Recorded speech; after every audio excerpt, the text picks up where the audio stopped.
अभिषेक मिश्रा ने लिखा है, प्रणाम अनंत श्री।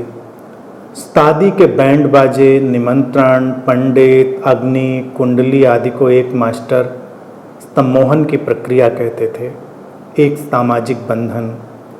क्या पश्चिम में ऐसा न किया जाना ही डाइवोर्स की एक बड़ी वजह हो सकती है? अभिषेक, बात तो उचित है। विवाह की घटना जब घटती है तो जितना भी ये सब हम आयोजन करते हैं वो एक सजेशन क्रिएट करने का करते हैं, कोशिश है। भारत में हमने मनुष्य के मन को बहुत अच्छे से समझा था, पश्चिम भी अपने ढंग से समझ रहा है, लेकिन ऐसा नहीं है कि पश्चिम में डाइवोर्स ज़्यादा है। हो सकता है परसेंटेज ज़्यादा हो, और ऐसा भी नहीं कि अपने देश में नहीं है, यहाँ भी है। ये बैंड बाजा और ये सब कुछ उपद्रव होने के बाद भी डाइवोर्स होते ही, अपने यहाँ भी बढ़ ही रहे हैं दिन प्रतिदिन। सजेशन और सजेशन में यकीन करना, बस ये एक खेल होता है। तो भारत ने चाहा कि ये जो विवाह है ये टिके, और इस चाह में कोई अनुचित बात भी नहीं थी। संबंध हैं तो टिकें और गहरे चलें, तो अच्छा है। तो जब भारत ने देखा कि हम दो लोगों को पास लाएं, एक स्त्री और पुरुष को, तो उनके अंदर सुझावों की एक प्रक्रिया डाली जाए, तो इसलिए उसका महत्व, उसकी महिमा वर्णित करी जाए, इसलिए उसका महत्व, उसकी महिमा वर्णित करी जाती है। तुमको जगह जगह सुनने को मिलेगा, शास्त्रों को पढ़ोगे, यहाँ सुनोगे, वहाँ सुनोगे, तो एक बचपन से ही मन के अंदर वो सुझाव जा रहा होता है कि विवाह एक पवित्र रिश्ता है, बहुत ही मूल्यवान रिश्ता है। अब जैसे जैसे ये विचार टूटता जाएगा कि विवाह मूल्यवान रिश्ता है कि नहीं है, वो पवित्र है कि नहीं है, वो उपयोगितावादी है ये क्या है, तो उस संकट तो आएगा। मूल बात जो सम्मोहन और कंडीशनिंग की थी अभिषेक, वो बहुत पहले से शुरू होती थी। तुम शास्त्रों में, आध्यात्मिक कथाओं में वहाँ सब पढ़ोगे तो वहाँ उसके महिमा को ऊपर उठाकर रखा जाएगा। फिर ये सब जो आयोजन है, ये आयोजन अपने अपने ढंग से सबने चुना। भारतीय आयोजन में ये बैंड बाजा और ये सब बहुत ज़्यादा मायने नहीं रखता था, कभी भी देखें ये उतना मायने नहीं रखता था। ये तो धीरे धीरे लोगों के एंटरटेनमेंट के लिए वो एंटर करता चला गया, मनोरंजन के लिए। लेकिन यहाँ जिन चीज़ों को बहुत महत्व दिया जाता था वो क्या, अग्नि के फेरे लिए जाएंगे, मंत्रोच्चारण किया जाएगा, कुछ ऐसा विशेष किया जाएगा जिससे दिमाग में बैठ जाए कि कुछ विशेष हुआ है।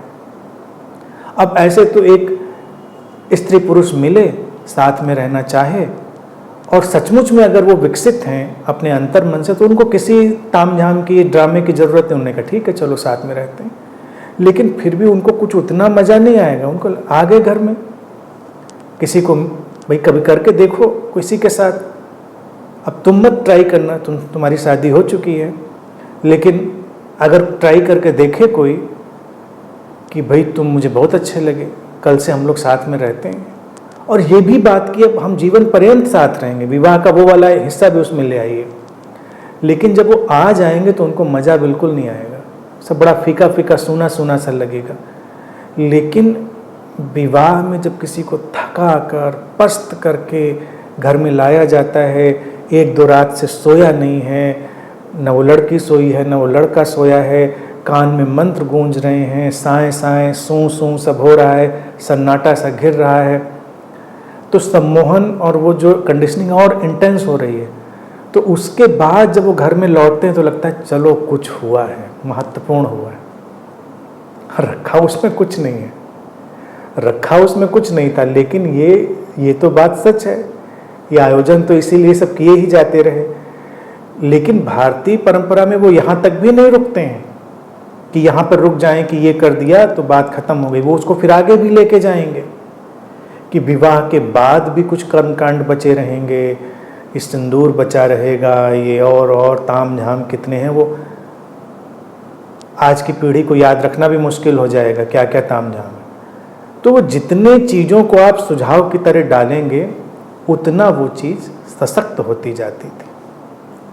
लेकिन इसकी जो दुर्घटना क्या हुई, इसका नुकसान जो हुआ, ये हुआ कि हमने धीरे धीरे समय के साथ विवाह की जो और व्यवस्थाएं हो सकती थीं, उसको श्रेष्ठ बनाने के आयोजन हो सकते थे, सुझाव हो सकते थे, उन पर ध्यान देने के बजाय उसको टिकाए रखने पर ही हमने बहुत जोर डाल दिया।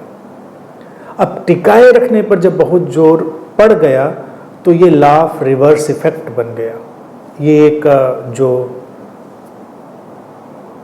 प्रतिक्रिया का सिद्धांत है वो बन गया कि जिस चीज़ को आप ज़्यादा रोकने की कोशिश करेंगे वो पलटकर उससे विपरीत में चली जाएगी। तो इसीलिए अब भारत में भी संबंध बिखरने लगे, क्योंकि ये केवल एक प्लेटफॉर्म था। इस प्लेटफॉर्म से आप उन संबंधों को और ऊंचाई देने का काम कर लेते तब तो बेहतर था।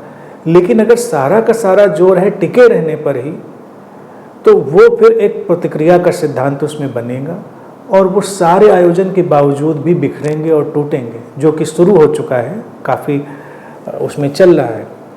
भारत में देखिए पहले संबंध का टूटना भी अच्छा नहीं माना जाता था, ऐसा सुझाव था लोगों के अंदर कि ये बहुत बुरा है। धीरे धीरे लोगों ने स्वीकार किया कि नहीं, उससे बाहर होना भी एक व्यवस्था का हिस्सा होना चाहिए, जो कि होना चाहिए। संबंध टिका ही रहेगा इसमें जो शोषण की, एक्सप्लॉयटेशन की जो स्थिति थी वो विकट होती चली गई। तो अब व्यवस्थाएं बदल रही हैं। मैं समझता हूं कि जो लोग चेतनागत ढंग से विकसित होते हैं, जिनका अंतर्मन विकसित है, उनको इस ड्रामे की ज़रूरत नहीं है। वो अपने निर्णय से साथ में रह सकते हैं। हाँ, सामाजिक वो चाहते हैं थोड़ा अपना कर्मकांड करना कर लें, लेकिन साथ और संबंध का विकास तो उनकी अपनी चेतना पर निर्भर करेगा। अब तुमने कुंडली मिलाने की बात कही, कुंडली यूं एक बेकार की चीज़ है, उसमें कुछ रखा नहीं, ना इधर रखा ना उधर रखा, लेकिन ये सब करके भी लोगों को लगता था कुछ तो बड़ा दैवीय हो रहा है, जैसे कहीं हम आसमान से हम तय होकर आए थे, तो बड़ा सुकून मिलता है कुंडली मिलवा के। मिल गए गुण, कितना देखिए उस समय एक्साइटमेंट होता है लोगों को, अच्छा मिल गया, कितना मिला, इतना परसेंटेज मिला, मतलब उसमें एक उनको ऐसी रहस्यमयता लगती कि पता नहीं कौन सी टेक्नोलॉजी लग रही है। तो मन उनका थोड़ा थोड़ा बहकता रहता है। बच्चों के लिए सब चीज़ें उचित हैं, अपरिपक्व मन जहाँ तक है वहाँ तक ये सब चीज़ें उचित हैं। परिपक्व मन के लिए हृदय का मिलना, अंतर मन का मिलना वो आवश्यक है, और सारे संबंध उसी धरातल पर फिर आगे बढ़ेंगे। बाकी ये सब तो चालबाजियां समाज ने करी ही हैं, और उनके अपने मतलब भी हैं, उनके अपने अभिप्राय भी हैं।